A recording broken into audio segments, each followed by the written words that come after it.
श्रावण के महीने की पंचमी कौन सी तिथि? पंचमी। चाहे वो शुक्ल पक्ष की हो चाहे वो कृष्ण पक्ष की। चढ़ाते हो आप लोग पंचमी के दिन, चाहे नाग पंचमी हो, चाहे श्रावण महीने की शुक्ल पक्ष की, चाहे कृष्ण पक्ष की पंचमी हो,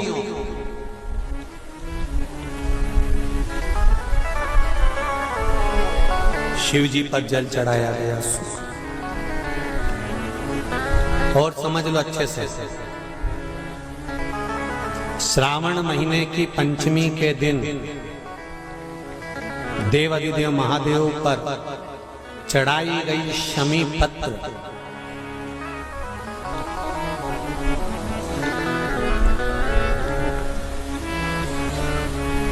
शंकर भगवान पर चढ़ाई गई शमी पत्र आस्तिक मुनि का नाम लेकर, कौन से मुनि?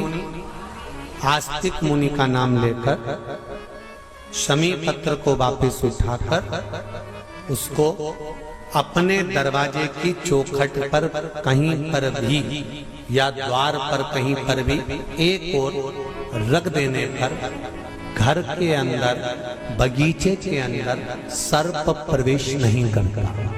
ध्यान रखिए, सर्प प्रवेश नहीं करेगा। शमी पत्र समर्पित करने पर, उस शमी पत्र को आस्तिक मुनि का स्मरण करने, कौन से मुनि है? आस्तिक मुनि का स्मरण करने पर भीतर घर के अंदर बगीचे में सर्प भी प्रवेश नहीं। उस शमी पत्र में जया, विषहरा, शामली वारी, दौतली और देव, ये पांचों कन्याओं का भाव प्रकट हो जाता है और वो कन्याएं हमारे घर के द्वार की रक्षा करती हैं। तुम्हारे घर की बहन बेटी क्या करती है? तुम्हारे घर की बहन बेटियां क्या करती हैं? घर में बहन बेटी आती हैं तो बद्दुआ देकर नहीं जाती। घर में कन्याएं रहती हैं, बद्दुआ नहीं देती। घर की बेटियां जब दरवाजा छोड़कर शादी कर वाले दिन, विदाई के दिन अगर जाती भी हैं तो बेटियां हाथ में धान भरकर फेंक कर जाती हैं कि मेरा मायका खूब फले फूले आगे बढ़े। छापे लगाकर चली जाती हैं कि हमने हमारी जीवन की सारी दौलत, जीवन का सारा सुख अपने मायके में दे दिया है। वो बेटियां तो जया, विषहरा, शामली बारी, दौतली, देव, ये उस घर में निवास करती हैं जिससे ये घर में हम रक्षा कर सकते, रक्षा कर सकते। श्रावण के महीने की पंचमी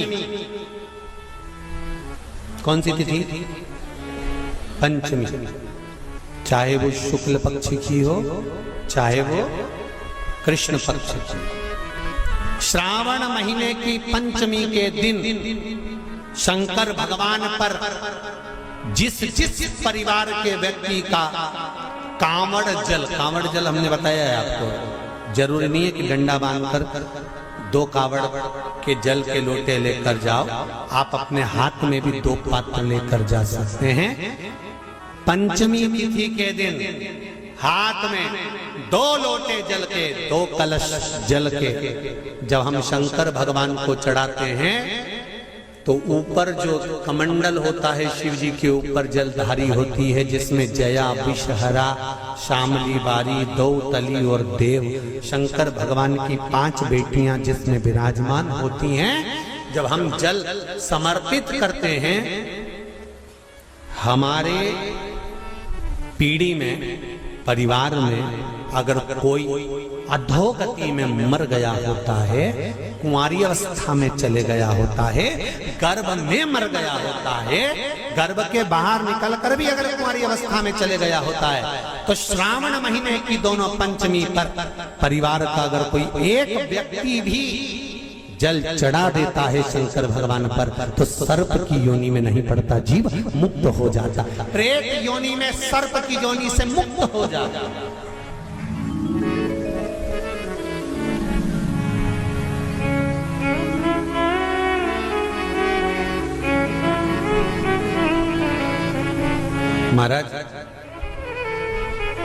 हमारे यहाँ सांपों की पूजन कौन से दिन होती है, कौन सी तिथि में करते हैं?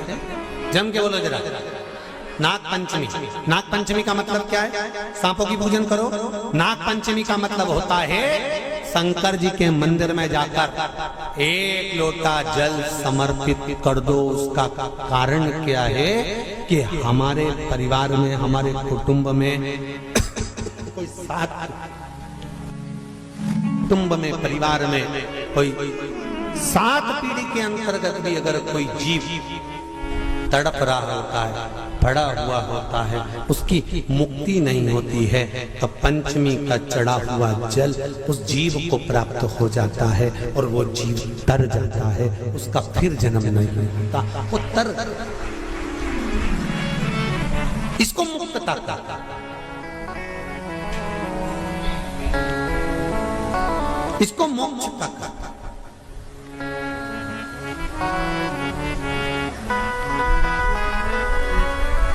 ये मुक्ति, ये मोक्ष, इसी को कहेंगे कि ये मुक्तता है। महाराज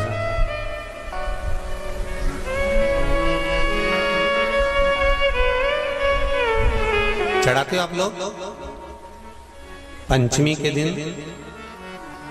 चाहे नाग पंचमी हो, चाहे श्रावण महीने की शुक्ल पक्ष की, चाहे कृष्ण पक्ष की पंचमी हो,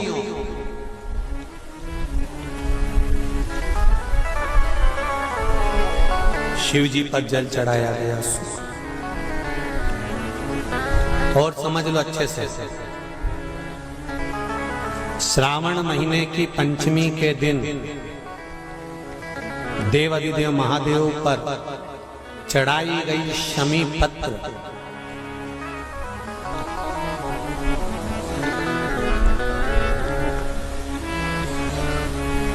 शंकर भगवान पर चढ़ाई गई शमी पत्र आस्तिक मुनि का नाम लेकर, कौन से मुनि?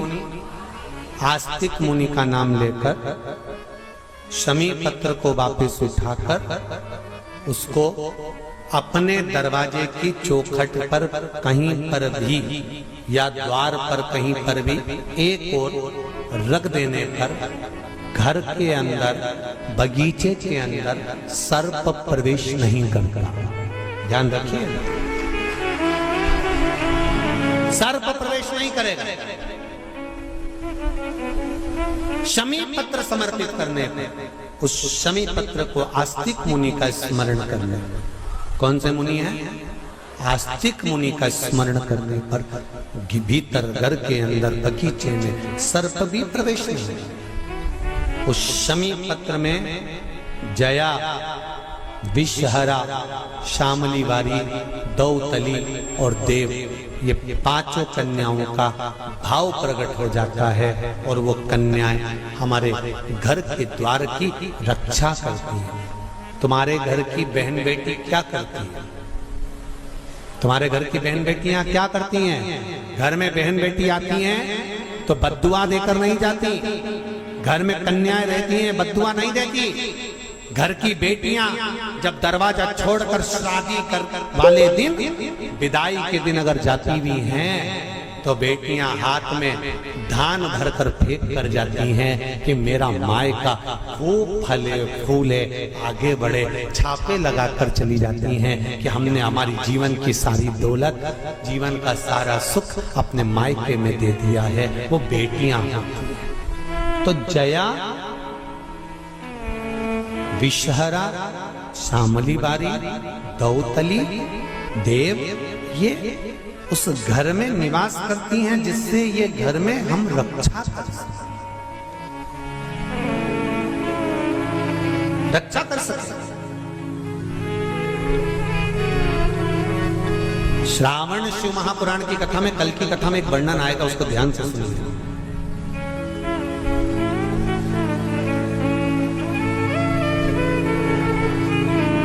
उदर, पेट सारी बीमारियों का केंद्र बिंदु है। सारी बीमारियों का केंद्र बिंदु हमारा उदर। कहीं इसमें तकलीफ होती है एसिडिटी बन जाती है, कोई बड़ी बड़ी बीमारियां इसी के माध्यम से, पेट के माध्यम, तो उसके लिए कल की कथा में श्रावण के महीने का बड़ा सुंदर भाव प्रकट होगा कि हमारे उदर से जुड़े हुए प्रॉब्लम, केवल एक तिथि और एक ही दिन शंकर भगवान पर जल चढ़ाकर उस जल का 3 बार आचमन करने पर ही उदर की बीमारी मिट जाती है। वो श्रावण के महीने का बड़ा सुंदर कथा है, उसको अपन श्रवण करते हुए आगे बढ़ेंगे। वो श्रावण। शिवलिंग में 5 जगह ऐसी होती है जहां पर अगर चंदन का लेपन कर दिया जाता है तो विपदा, बांधा, तकलीफें, कष्ट दूर होता चलेगा। 5 स्थान बताए, उसको समझिए। शिवलिंग को अपन मान लो, इसको जलाधारी मानो, जहां से जल बहता, ठीक है। ये गोल भाग जलाधारी जिस पर शिवपिंडी रखिए, यहीं पर अपन गणेश जी, कार्तिकेय का स्थान, बीच में अशोक सुंदरी का स्थान मान लो। अब इसको समझिए। 5 स्थान बताए। पहला स्थान भगवान शंकर के पूरे शिवलिंग का मध्य भाग, ये पूरा जो शिवलिंग है शिव जी का, उस शिवलिंग का मध्य भाग प्रथम। द्वितीय है जहां पर गंगा का अविरल धारा निरंतर बह रही है, द्वितीय स्थान गंगा की धारा का मूल बिंदु शिखा, पहला। दूसरा, तृतीय स्थान उसी के सामने जो जलाधारी का पटका दिख रहा हो, दिखता जलाधारी का सामने का हिस्सा, भीतर का हिस्सा नहीं, जिस पे रखा है वो हिस्सा नहीं, सामने जो दिख रहा है। 1, 2 और तृतीय स्थान मां अंबा जगदम्बा के कंठ भाग पर चंदन का लेप। महाराज 3 स्थान ये बताए। चौथा स्थान जहां से जल नीचे गिर रहा है, जल गिरने का जो स्थान छोटा सा एक भाग रहता है, जितनी जगह रहती है उसके मध्य भाग, चतुर्थ स्थान। और 5वें नंबर का जो भाग बताया गया वो अशोक सुंदरी का स्थान। ये 5 स्थान ऐसे हैं जहां चंदन का थोड़ी सी बिंदी भी अगर हम लगा देते हैं तो कैसी भी विषम परिस्थिति हो वो टल जाती है और बाबा की कृपा होना। प्रॉपर्टी है, कोई की जमीन है और वो जमीन तुम्हारी कोई ने कब्जा कर ली या तुम्हारा नाम नहीं हो पाई या कोई उसमें लफड़ा हो गया या तकलीफ आ गई और पैसा उसमें अटक गया, उसके लिए भी कनेर का पुष्प श्रावण महीने के जितने सोमवार आते हैं, रविवारी, सोमवारी और भोमवारी, कौन कौन से बार हो गए? रविवार, सोमवार और मंगलवार, 3 बार। प्रथम दिवस में कनेर का 1 पुष्प लेना है, द्वितीय दिवस में कनेर के 5 पुष्प लेना है और तृतीय दिवस में कनेर के 3 पुष्प लेना। बेलपत्र एक एक साथ में लेकर शिव जी को रविवार के दिन भी समर्पित करें, सोमवार के दिन भी समर्पित करें और मंगलवार को 3 कनेर के पुष्प के साथ बेलपत्र लेकर बाबा को समर्पित करिए। कितना भी अटकी हुई प्रॉपर्टी होगी, कह दिया उसने मैं तेरे नाम प्लाट नहीं कराऊंगा और पैसा लेकर बैठ गया या पैसा नहीं दे रहा है या किसी भी रूप में वो अटका हुआ है, अगर सावन के 4 सोमवार पढ़े या 5 सोमवार पढ़े, आपने ये प्रत्येक सावन के सोमवार के पहले, फिर से बोलो कौन सा बार? रविवार, सोमवार और मंगलवार, ये 3 बार का क्रम अगर प्रत्येक सोमवार के पहले और बाद में कर लिया तो आपको उसे प्रॉपर्टी उस व्यक्ति को तुम्हें देना ही पड़ेगी, छोड़ना ही पड़ेगी। उसको खुद अपने आप में बेचैनी होने लगेगी, मुझे बुलाएगा, आपको जाना नहीं पड़ेगा, खुद बस फोन लगाया आपने, भैया हमारा करा दो, हमारा करा दो, 2 बार 3 बार अगर बोला, चौथी बार वो खुद बुलाएगा, बेचैनी बढ़ेगी। मेरा बाबा उसको खुद खल बुला देता। शिव शिव है, उसको कहते सत्यम शिवम सुन, शंकर शंकर, वो नित्य कृपा करने वाला, नित्य कृपा। और सावन का महीना 1 लोटा नहीं, कितना? 2 लोटा जल चढ़ा रहे हो सब लोग। ये प्रथम सोमवारी की बधाई देते हुए 23 जुलाई शाम को 7 बजे से 8 बजे तक ऑनलाइन भगवान शंकर का दिव्य और भव्य अभिषेक, पार्थिव शिवलिंग का निर्माण अपने अपने घर में करो। 23 जुलाई को शाम के समय पार्थिव लिंग का निर्माण कर कर भगवान शंकर अपने घर में आमंत्रण दो, निमंत्रण दो, भगवान को पुकारो। क्या शिवरात्रि का दिन है 23 जुलाई को? बाबा आप हमारी कामना पूर्ण करना, मनवांछित फल देना। ऐसे भाव से 23 जुलाई का पूजन करेंगे। जो पार्वती जी ने भी भगवान शिव का पार्थिव पूजन कर कर शिव जी को प्राप्त करा। भगवान